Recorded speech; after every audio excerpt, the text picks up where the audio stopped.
Night Beat.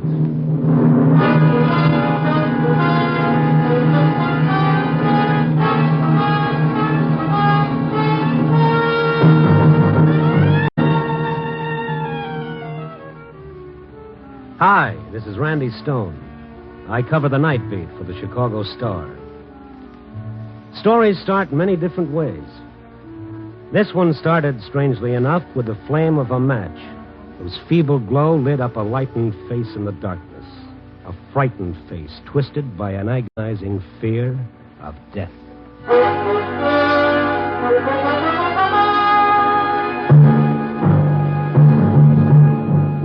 Night Beat, starring Frank Lovejoy as Randy Stone.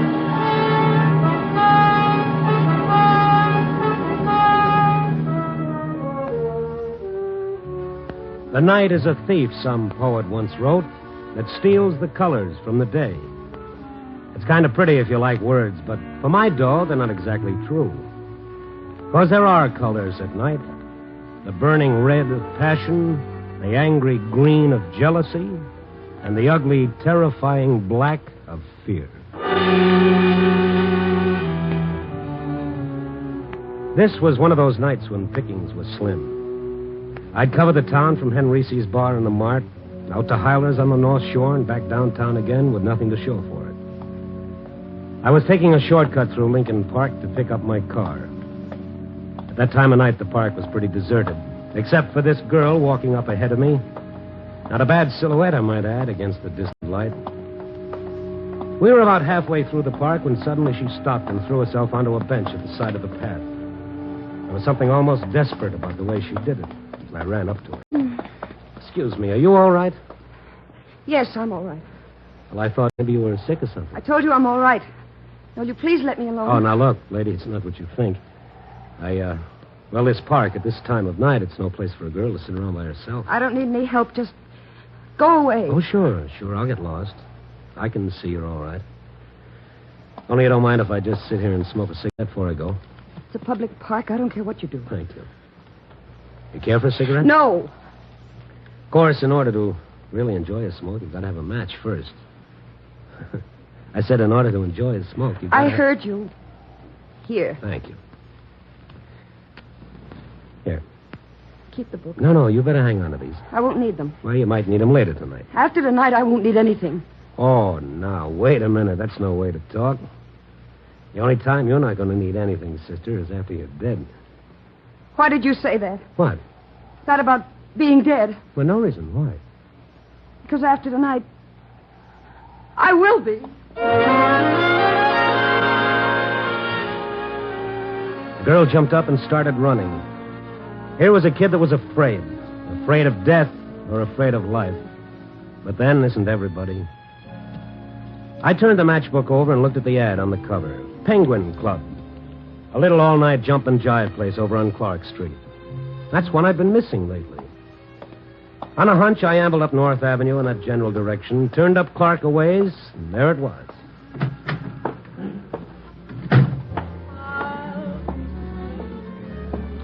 It was good to get inside out of that wind. Like your hat and coat, mister? No, thanks. I'm just looking around. Can I get your table? It's almost the end of the floor show. Well, anywhere in the back will be all right. Okay. The hat check girl, hostess, or whatever she was, walked me through the bar to the edge of the main room. And then I stopped and really did a take. Out in the middle of the dance floor, under a little baby spot, singing in front of a 5-piece band, was Little Miss Desperate from the park. Nice voice, don't you think? Yeah. Who is she? Oh, that's Franny. Fran Fowler. Haven't you been in here before? Not for quite a few months. Of course, she hadn't got much experience yet. From out of town, Someplace over in Wisconsin. Not bad looking, huh? In everything. Hey, what's wrong with her? Gee, I don't know.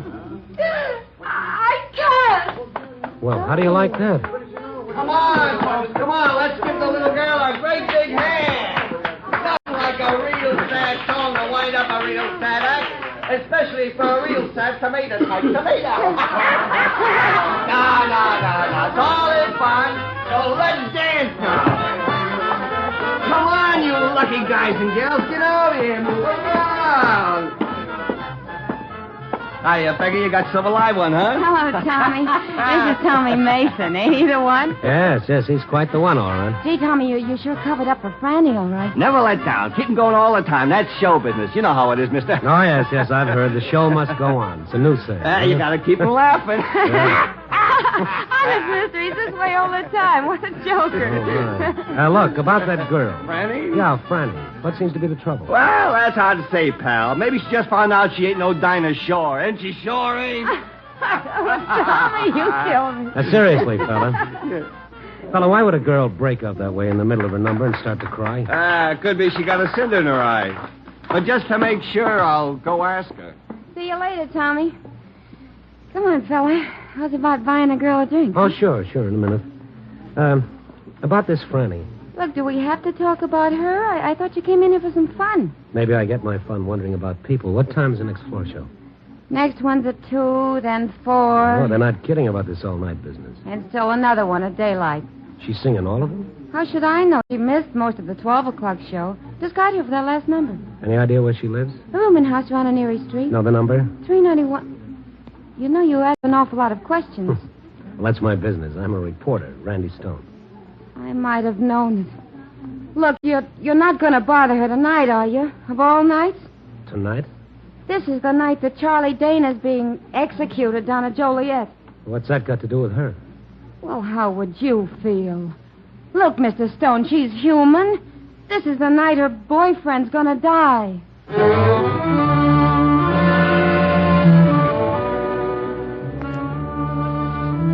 I went up to the front of the bar to a phone booth and called the paper. There was something about this in the back of my mind somewhere, something I ought to remember but couldn't. I had the girl on the board put me through to Gabby in the library. Oh, hello, Gabby. This is Randy. Yeah, Randy? What have you got on the Charlie Dana case? Still a little early, Randy. Execution's not set until 1:30. No, I mean old stuff. Oh, I got the file right here, Randy. Dug it out earlier for background. Good. Anything on a girl named Fran Fowler? Yeah, let's see. Charlie Dana, small-time gambler, killed a guy named Dinelli. Oh, yes, I remember that. A gambling beat. Execution originally set for November, but he got a couple of months' stay. Oh, here she is, Fran Fowler. Singer in a nightclub. Was supposed to be his alibi, but the DA blew her up on the witness stand. She admitted she wasn't positive about when she'd been out with the guy. Oh, yeah, that was it. I knew it was something. Anything more? Oh, details, Randy, details. Okay, Gabby, thanks. I'll catch up with you. Oh, Mason. Excuse me, were you waiting to use the phone? No, I was waiting to talk to you. Why, certainly, but this time, no jokes, if you don't mind. I'm expecting a headache. You're not funny, Stone. Who are you talking to? Well, isn't that kind of my business? Peggy says you're a reporter. Yes, of a sort. You were asking about Fran, where she lived? That's right. You gotta let her alone, see? You printed enough about her. Just a minute, Mason. Those are my lapels that you're hanging on to. Peggy shouldn't have given you Fran's address. I don't want you bothering her. I said let go of my lapels, funny man, or something's liable to explode in your face. Now, you stay out of my way or I'll ruffle that shiny hair. Where you going? See about a cinder in a lady's eye. You're not going to see her. I won't let you. Can't you see this whole thing's driving her crazy? Tommy, believe me, I'm not interested in harming her or anyone. I'm just a guy trying to do a job. Now, if you'll step out of my way... You're not going there. I won't let you. I won't let Sorry, you. but you asked for it.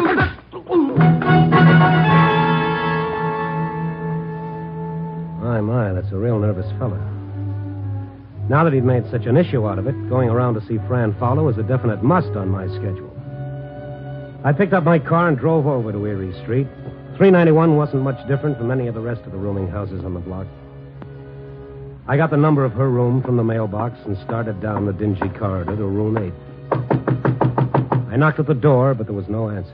I knocked again, and then I smelled gas. Hey, anyone in there? Miss Fowler!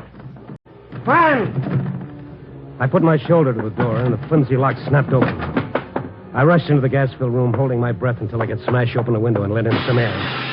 And then I saw Fran Fowler, the girl from the park, lying across the bed. And on the table beside her, one of those 2 burner gas stoves with both jets wide open. I turned them off and started shaking the girl. Miss Fowler, Franny, come on, get up. You got to get out of here. Very long. Look, am I going to have to carry you? put me down. You little fool, this room is filled with gas. My purse. Where? On the table. Okay, I've got it. Oh, Fine thing with a gun in it. give that to me. Outside, baby, outside.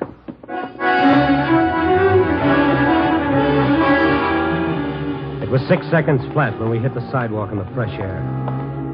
I put Fran on the front seat of my car and then ran around and climbed in behind the wheel. I headed out to Sheridan Road along the lake. The cool, clean air felt good in my lungs, and I could see Fran drinking it in, realizing now how close she'd been. I didn't make her talk until we were a long way out of town. Then I pulled over to the beach side of the road and killed my motor. We, seem to keep bumping into each other in the strangest places tonight. I guess I should say thanks. No, not at all. I'm the one who should say thanks. I still haven't returned your matches. Please don't make fun of me. No, I'm not. You see, I know now who you are. Charlie Dana's girl. Why don't you say it? In my book, you're just a kid I met in the park. What time is it? It's 1:45. Then... Yes, it's probably all over by now. Like me to turn on the radio? No. No, I don't want to hear about it. You must love him an awful lot. Love him? I despise him.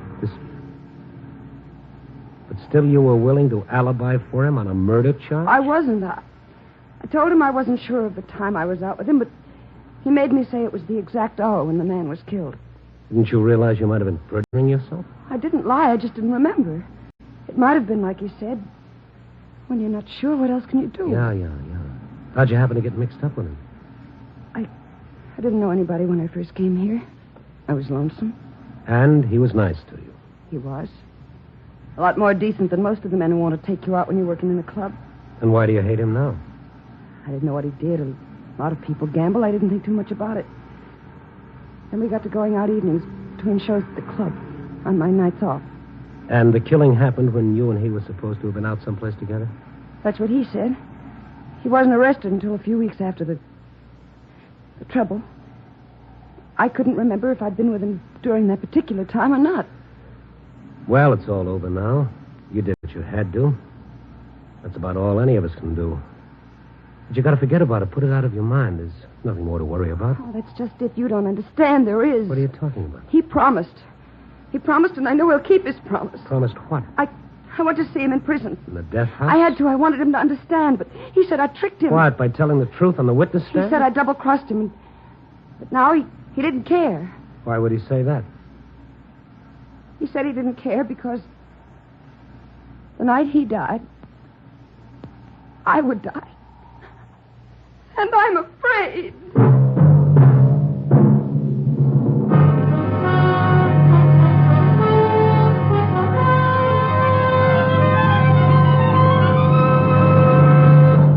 You are listening to Night Beat, starring Frank Lovejoy as Randy Stone.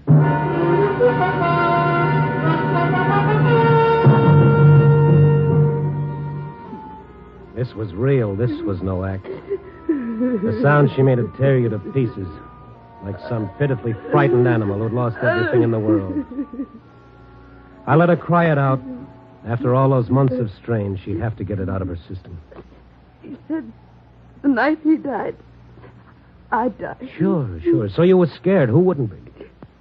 But don't you see, that's just a cruel boast made by a cheap hoodlum who's trying to hurt you, make you feel responsible for his own plight. But he meant it. I know he did. Well, maybe he did at the time, but you've got nothing to worry about now. You had nothing to do with it. He paid for his own crime. Now he's dead, and you're still alive. He'll keep his promise. How can he? He's dead. I know you think I'm crazy. No. But has anyone really tried to harm you? Oh, but this wasn't the night he was supposed to. Yes, I know. The execution was originally set for November. It was that night in November. I hadn't been afraid before. I thought it was like you said, because he was bitter. But all that day I was upset. I told him at the club I couldn't work, and late in the afternoon I got a note from Peggy saying why didn't I go out to her cabin at the dunes for a couple of days. Nobody would bother me, no reporters, and I could get a good rest. So I drove out there that evening. It was quiet. Nothing around. Just empty sand dunes and her cabin all alone on the edge of the lake. I called Peggy at the club to let her know I got in all right. Oh, hello, Fran. Where are you calling from? Why, from your place. My apartment? No, your cabin. At the Dune? It was swell of you, Peggy, to let me come out here. Well, of course, Franny. You're welcome to use the place, but I don't quite know what you mean. Well, your note this afternoon telling me to come out here. I didn't write you any note. Oh, come on, Peggy. You did. You even told me where the key would be under the flower pot. But, kid, that's where we always keep it. Everybody knows that. Peggy, I... Now, don't worry about it, kid. One of the girls probably sent you the note and just hasn't had a chance to tell me about it yet. I should have thought of it myself in the first place. No, wait, Peggy. I'm scared. Well, what in the world else? You remember what I told you about what Charlie said the last time I saw him? In prison? It was about tonight that he said when he died, Franny, now cut it before you drive yourself Peggy, back. I'm alone and I'm scared. I don't know what to do. Franny, you gotta hang up right away. You shouldn't be out there all alone tonight. Get in your car and come back to town as fast as you can. I'll wait for you here. All right, Peggy. All right. I hung up the phone and ran out of the house to my car. I turned on the ignition key and stepped on the starter. It wouldn't start. My car wouldn't start. I looked at the gas gauge. Empty. Somebody had drained the gas out of my car. I got out in a panic and started toward the highway. But there was a car out there, parked behind a big sand dune. I turned and ran back to the house. It was like some crazy, frightening nightmare. I didn't know what I was doing, but somehow I managed to get inside and lock the door. And then suddenly I was at the telephone. Operator? Operator, answer me. Operator, you've got to answer. I want the police. Operator, please help me. Someone... Operator! It was no use. The line was dead. While I was outside, someone had pulled the wires away from the wall. Crawled over to the window. Looked out to the highway. There was a car out there. Its lights were on. But as I looked, they went out. And now, I was alone. In the dark. With him out there. I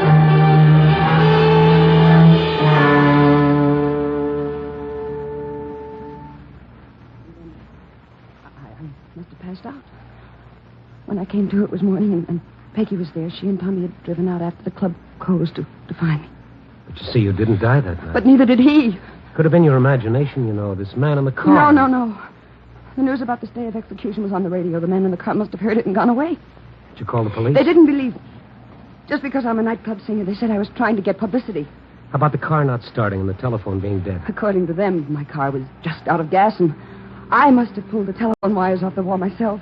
In the panic you were in, you could have. But I didn't. I tell you, I didn't. All right. Anyway, it's tonight that we're concerned with. I don't know what to do. I just don't know what to do. Well, if it's true, this fear you have, you've got to find it out tonight. If you don't, it'll haunt you the rest of your life. Oh, I know, but how? You've got to go back to your room. Oh, no, I'm afraid. I'll be with you. I still got your gun, remember? By the way, what were you going to do with it? I didn't have the nerve to use it. Even on myself. Well, if anything is going to happen, it'll happen tonight. Not tomorrow or any time after that, but tonight. We'll go back to your place now and wait until it's daylight.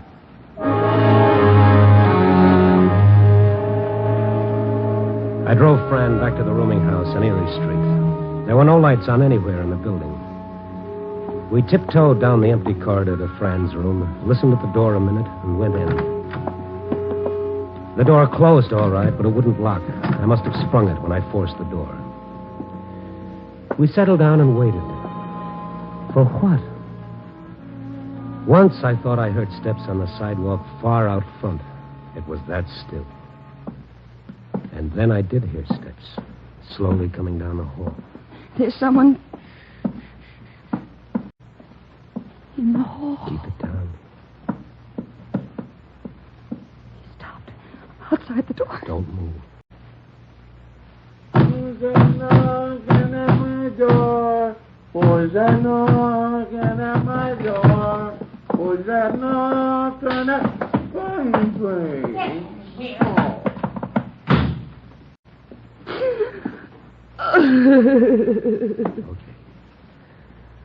Go ahead, kid. Go ahead. You got it coming. I'm sorry. I'm all right. Nothing to be sorry about. I was kind of scared myself. It's the funny thing about fear. It's catching. Look out the window. It's almost light. And this all night has gone for good. You see? It was all in your mind. Things you were frightened of. It was nothing, really. You won't be afraid if I go now. No. I've caused you an awful lot of trouble. Oh, now, you cut the howdy. You'll get me going. And the kids at the club, I guess I should go back there and let them know I'm all right. What the doctor ordered for you was a little shut-eye. I'll stop by on my way and give them the word. Good night. Good night. Oh, here's your gun. You might want to pawn it for a couple of pair of nylons.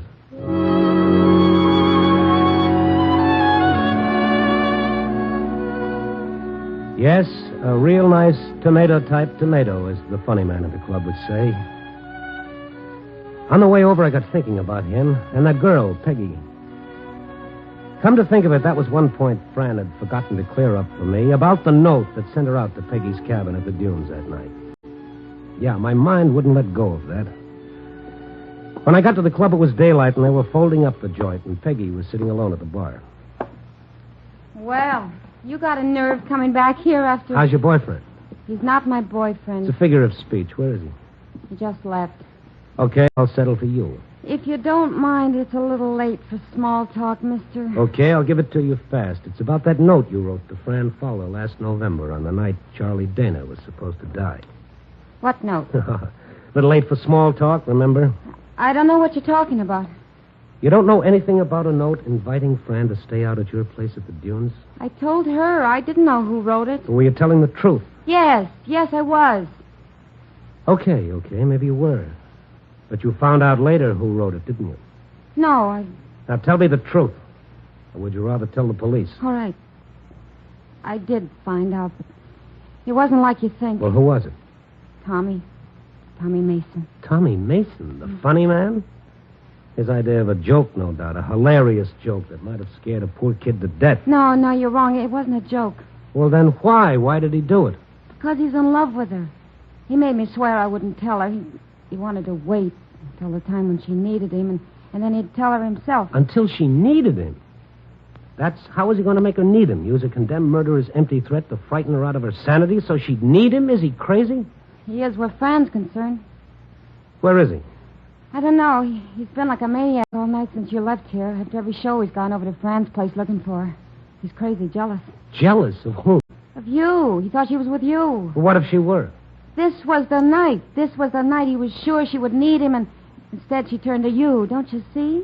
Yes, I do now. Thanks. It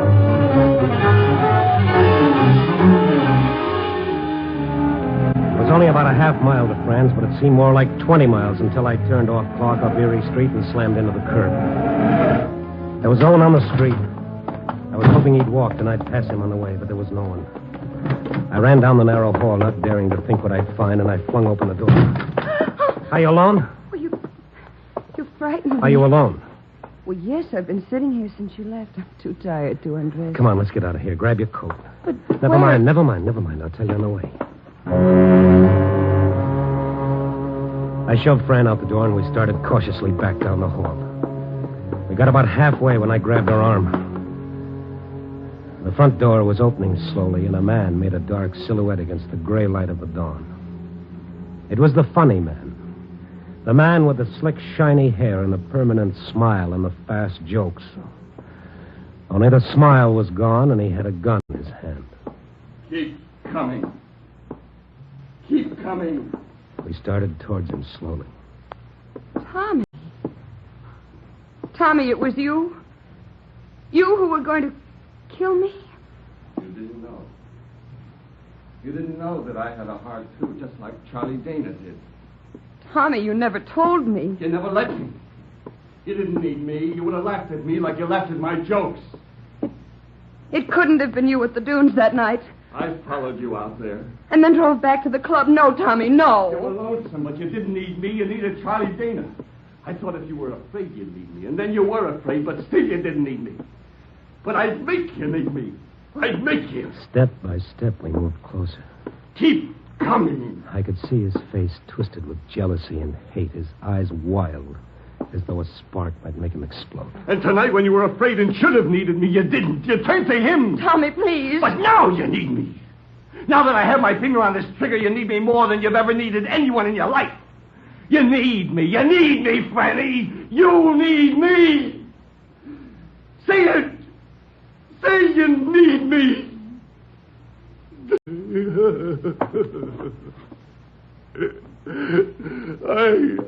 I can't shoot. I can't shoot. He started to shake, and I ran forward and grabbed his gun. Look out! Drop it. It's all right. I've got the gun. I can't. Is he hurt? Not to what he will be. Get up, funny man. No. Don't be too hard on him. He didn't realize. No. I guess maybe he didn't. It's funny, isn't it? You never really know what's going on in some of the best combed heads.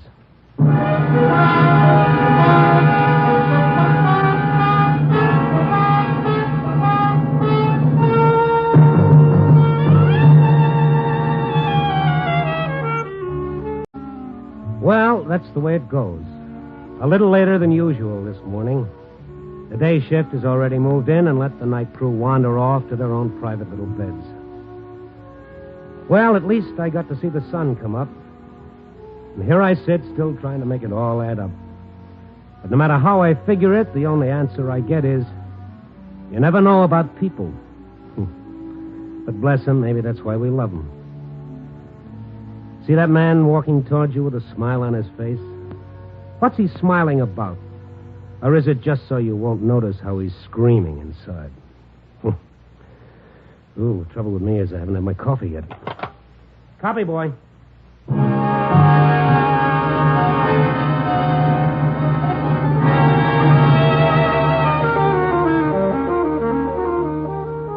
Night Beat, a dramatic series, stars Frank Lovejoy as Randy Stone. Night Beat is edited by Larry Marcus and directed by Warren Lewis. Music by Frank Worth. The part of Fran was played by Joan Banks. Paul Dubov played Tommy. Others in the cast were Georgia Ellis, Ken Christie, and Carol Richards. Frank Lovejoy will next be seen in Milton Sperling's production Rock Bottom, released by Warner Brothers.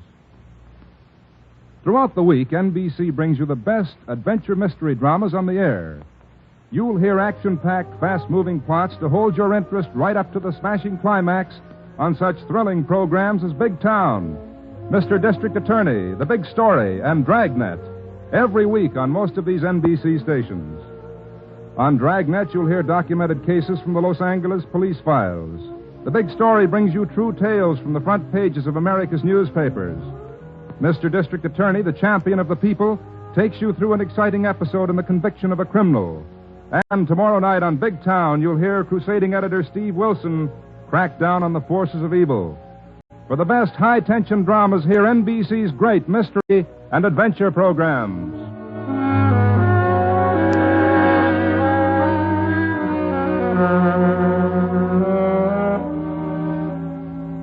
Listen next week at this same time and every week as Randy Stone searches through the city for the strange stories waiting for him in the darkness. The stories that come out of the shadows to find their way into Night Beat.